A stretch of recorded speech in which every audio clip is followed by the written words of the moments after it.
Okay, the moral of this video. That was a wild tree. So the reason I pushed it the way I did is because I figured I'd do less damage. All I'd crush over here was two or three little crummy soft maples, and there's some baby black birch in there. They ain't no good. If I'd have sent it the way it was leaning, I'd have smashed one good soft maple. That looks like a hickory, soft maple. It's not the greatest. One back there that's okay. I'd have just more work to shove it this way, but whatever. So, and the reason it took so long to cut is I cut this thing off, which was, this tree used to have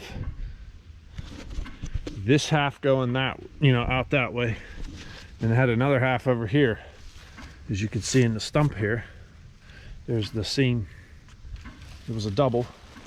This double turns into a double, and I wanted to be able to get a good 9-foot log out of that, because they could sell that to stave market. So I cut that off and cut it lower, as opposed to cutting it up another 2 feet and not being able to get that. So there was a fella that commented. I'm gonna sharpen my saw while I tell you this. There's a guy that commented, and he says, do you walk the job first? Whoa. He says, don't do that.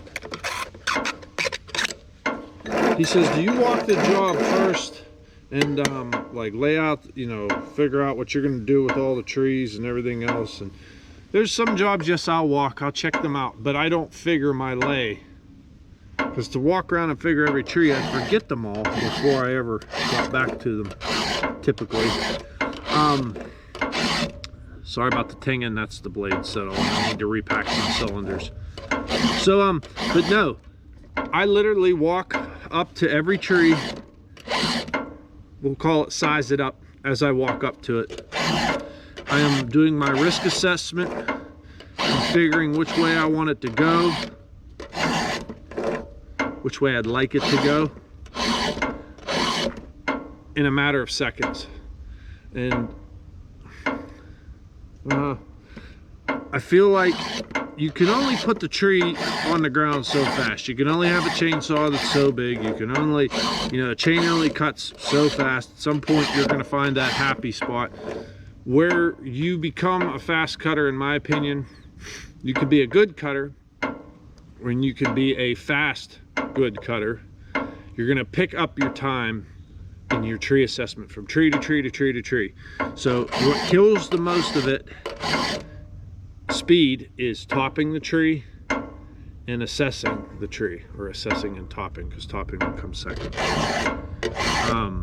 If you want to get quick, you got to get quick at assessing it, your safety first, and then the, which way you want it to go and all that. The quicker you can do that, the quicker you'll become. Now topping, sometimes the stand you're in, you got some real bushy shit, things like that, that's just not, you can't top it fast. Nothing you can do about that. You get in the other stands that are real tall, not a lot of limbs, straight stuff, and of course you're going to pick up time there. That's one of the variables. But not like, for him, the fellow, he'll know who I'm talking about when he sees this. It's just, you get it to a point where it becomes like second nature, where you're just like, you cut a tree, you walk the next one, and as you're walking, and my helmet cam does not show that, because you can't see, like most of the time I'm walking and my head's just tipped a little bit, you don't see this because the tree's out in the distance. That, and I have to point that camera at the ground, or else you won't see what I'm doing when I'm looking down. And as I'm cutting, I got one, like doing the iguana, you got like one eye looking up for danger, and it's hard to show that on the camera. But I'm walking, and as I'm walking, my eyes, I'm looking up, okay, that tree's got a dead limb, or it's, there's a crook leaning this way, or, it's back lean or crown heavy that way, you know what I mean? What's the danger? All right, which way do I want to pull it? I want it to come this way, or that's all done like that. And that comes, that's not something you're going to pick up right away.